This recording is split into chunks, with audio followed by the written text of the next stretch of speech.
You know, if you've ever set foot in Poland, you have seen a Żabka. It seriously feels like there's one on every single corner. But with its recent IPO, it's not just a local shop anymore. It's a huge public company. And that changes things. So for an investor, the big question is, what are you actually buying?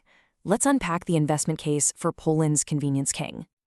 Right off the bat, you need to know how management sees themselves. Forget the idea of a simple corner store. This quote, the ultimate tech-powered convenience ecosystem, that's their whole pitch. They see themselves as a technology company that just happens to sell snacks and drinks. They're building a network, driven by data, and that framing is absolutely key to understanding their value. And that ecosystem, well, it has massive scale. We're talking over 11,000 stores. This sheer density is their superpower. It creates this kind of mental monopoly. Anytime you need something, right now, a Żabka is probably the first thing that pops into your head. Okay, so here's how we're going to break it down in this explainer. First, we'll get a handle on the business itself. Then, we'll dig into the bull case, all the reasons to be excited. After that, we'll flip the coin and look at the bear case, the big risks. And finally, we'll put it all together for an investor's verdict. So, first up, Poland's convenience king. Before we can even think about the investment, we have to get under the hood and see what makes this company really tick. And trust me, it's a lot more complex than it looks from the outside. The company is really built on three main pillars. First, you have Żabka Polska. That's the core business, the stores you see everywhere. But then there's Żabka Future. Think of this as their in-house tech startup, working on stuff like AI for picking new store locations and their cashierless nano stores. And finally, you've got Żabka International, which is their plan for growing outside of Poland, starting with Romania. So how on earth do they grow so fast? What's the secret sauce? Well, it all comes down to their asset-light franchise model. This is the engine that drives the whole operation. Okay, so here's how the magic works. Pretty much every single store is run by a franchisee, and it costs them very little to get started. But, and this is the really clever part, Żabka keeps an iron grip on the important stuff. The store leases, the entire supply chain, and the pricing.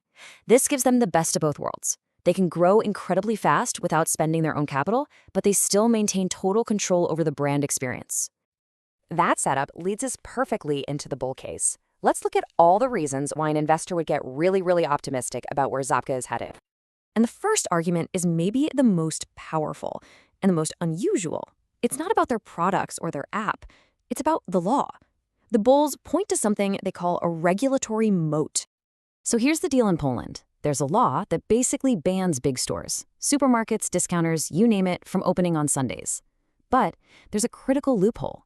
The ban doesn't apply to small shops where the owner is actually behind the counter working. And because Żabka stores are run by franchisee owners, boom, they qualify. This means that one day every week, their biggest rivals are legally shut down while they're wide open for business.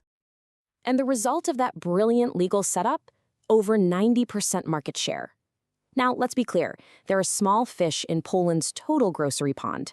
But in their specific sandbox, the modern convenience market, they don't just compete, they absolutely dominate. They expand this empire with a system that's just a repeatable growth machine. First, their AI finds the perfect new spot. Then, they roll out new stores at a blistering pace. We're talking over 1,000 a year. And the money they make gets plowed right back into the machine to start the cycle all over again. How fast is that cycle? Get this. The payback period for a brand new store is just 12 months. That is an insane level of capital efficiency, and it's what lets them fund their own crazy expansion. And that growth is set to keep chugging along, even faster than its rivals. As you can see right here, analysts are projecting that Żabka's profits will grow faster than its main competitor, Dino Polska. So the bull case is pretty clear. Dominance, insane efficiency, and monster growth. But, every investment has risks. Because for every bull, there's a bear. And the bear case for Żabka is a big one.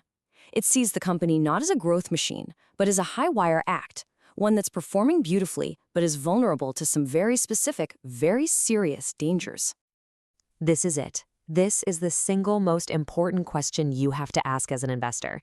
That regulatory moat we just talked about, it's an incredible advantage, but it's not written in stone. What happens to this entire business if that law goes away? The contrast here is just stark. With the Sunday ban, Żabka operates in a protected market. But without it, they'd be thrown into a brutal, head-to-head competition on Sundays with discount giants like Biedronka and Lidl. And that would almost certainly mean a world of pain for their sales and their profit margins. So the bears are watching for two potential black swan events. First, that the Sunday trading ban gets repealed. And second, and this one might be even worse, is a court ruling that says their franchisees aren't business owners, they're actually employees. A decision like that would completely shatter their asset-light model overnight. The second big red flag for the bears is all about the money. Żabka's history is a classic private equity story of leveraged buyouts, and that has left a very clear mark on its balance sheet: a whole lot of debt. How much debt are we talking about? Well, at the end of 2023, their net debt was 3.9 times their adjusted operating profit. That is a high level of leverage, and in a world with higher interest rates, that adds a significant layer of financial risk. And you really see just how high that is when you put it side by side with its peer, Dino Polska. While Żabka is sitting at 3.9 times, Dino is at a much, much more conservative 0.7. This shows you two totally different ways of funding growth and two very different risk profiles for an investor. Which brings us to the investor's verdict. It's time to pull all of this together, the good and the bad, to really understand the fundamental trade-off that's at the heart of this stock. And it really all boils down to this. The bull case is all about market dominance, a hyper-efficient growth machine, and a great growth profile. The bear case fires back with that massive regulatory risk, the high debt, and something called a share overhang. That's the risk that its former private equity owners will be selling big chunks of stock for years to come, which could keep a lid on the share price. Ultimately, you're left with one central question. Is Żabka an unstoppable, tech-powered growth machine that's going to compound value for years and years? Or is it a finely tuned model that's living on a ticking clock, highly vulnerable to a single change in the law? The answer to that question is everything. That's what will determine its future as an investment.